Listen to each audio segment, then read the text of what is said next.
చిన్న incident చెప్పాలనుకున్నా sir. విజయవాడలో shoot చేస్తున్నాము. మేము ఒక 300-400 క్రూ వెళ్ళి షూట్ చేస్తున్నాము.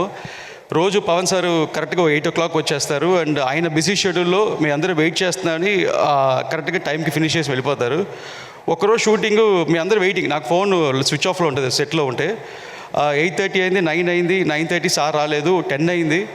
సరే అందరూ వెయిటింగ్. నేను సార్ని వెళ్ళి కెరవలో చూసి సార్ షార్ట్ రెడీ అన్నాను. ఒక 2 minutesలో వచ్చేసారు. వచ్చి మేము అనుకున్నంత వర్క్ కంప్లీట్ చేసి వెళ్ళిపోయారు. వెళ్ళిపోయిన తర్వాత నేను మొబైల్ ఆన్ చేస్తే నాకు తెలిసింది ఏంటంటే, ఆ రోజు సార్ షూటింగ్ రాకముందు ఎందుకు డిలే అంటే, కనకదుర్గమ్మ గుడికి వెళ్ళి 400 స్టెప్స్ని పూజ చేసి బొట్లు పెట్టి పూజ చేసి వాష్ చేసి ప్రే చేసుకొని వచ్చి, అదే వచ్చే దారిలో కొంతమంది పెటిషన్లు తీసుకొస్తే కొంతమందికి వాళ్ళకి హెల్ప్ చేసి అదంతా వచ్చి అప్పుడే కెరవలో దిగారు. ఒక్క 1 minute అలా టైర్డ్గా వాళ్ళ ఓపిక లేకుండా నేను వెళ్ళి పిలిచాను. మా నాన్నగారు కూడా తిట్టారు, కొంచెం రెస్ట్ తీసుకొని ఇవ్వచ్చు కదని. అలా రెస్టే తీసుకోకుండా అటు పాలిటిక్స్ మేనేజ్ చేస్తూ, అటు పబ్లిక్ని మేనేజ్ చేస్తూ, ఇక్కడ మేము మీటింగ్లోనని మమ్మల్ని మేనేజ్ చేస్తూ, ఇలాగ అందరి నమ్మకాన్ని పూర్తి చేస్తూ దానిగా కష్టపడే ఒకే వ్యక్తి మన పవర్ స్టార్ పవన్ కళ్యాణ్.